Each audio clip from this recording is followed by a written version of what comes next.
Colorectal cancer screening is very important to me because my mother passed away of colorectal cancer at the age of 72. She did not have her screening, which very well could have saved her life.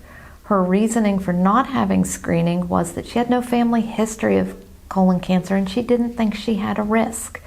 In actuality, most cases of colon cancer arrive in people with no family history of colon cancer.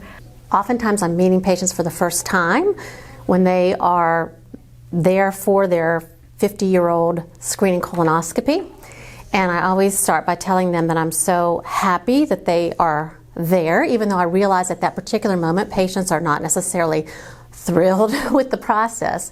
But it's so important that they come and be screened because not only can we detect early colorectal cancer with colonoscopy that can lead to a cure, if we detect it early, we can actually prevent colon cancer by finding and removing colon polyps at the time of colonoscopy. So it's actually not only a disease that we can detect early and cure, we can actually prevent colorectal cancer, and that's amazing. This is the only screening tool that lets us prevent cancers. The prep is the worst part because we need the colon to be very clean. It's like skin, just like skin anywhere else, and we wash it, and we do that by using a laxative. So clear liquid diet in the prep the day before. The day of, while you're sleeping, we use the scope to look through the colon to look for any polyps, abnormalities of any sort. We can use little devices to take samples of the tissue there. You don't feel that at all. After you wake up, you may feel a little bloated and gassy. That too shall pass. You know, we're all at some increased risk. Advancing age, that's why we start at 50, and some are advocating actually starting now at 45.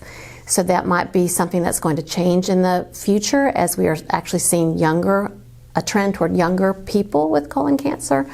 But other risk factors for colorectal cancer would be things like family history of colon cancer, personal history of colon polyps, and then lifestyle factors.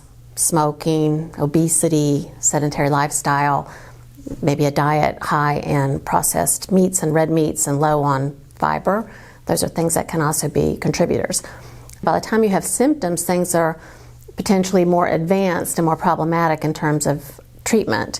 But symptoms to watch out for of colorectal cancer would be things like a persistent change in bowel habits, meaning a change either maybe more constipated, maybe having diarrhea, maybe a change in the appearance or caliber of the stool that's persistent, rectal bleeding, persistent abdominal pain, things like that would be things to watch out for. So since the advent of screening colonoscopy over the last 15 years or so, both the incidence and mortality of colorectal cancer have fallen 30%. So the screening really does make an impact. Colon cancer is the third leading cause of cancer-related death in the U.S. right now, so I would say it's very important. For me personally, it's extremely important because it could have meant the difference between my mother celebrating Christmas with us this year or not.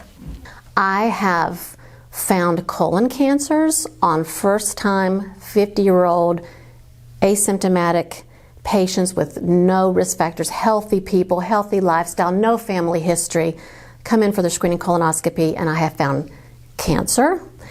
I have also had the same scenario, healthy, no family history, asymptomatic patients at 50 come in, and I have found and removed large advanced polyps and thereby prevented them from getting colon cancer. So if they had waited until they had symptoms like bleeding or change in bowel habits, it would have been a whole different story. So again, that's why I'm so passionate about getting people screened. Not only can you detect these early cancers and get a cure for patients, you can actually prevent them from ever having a chance to get colon cancer down the road.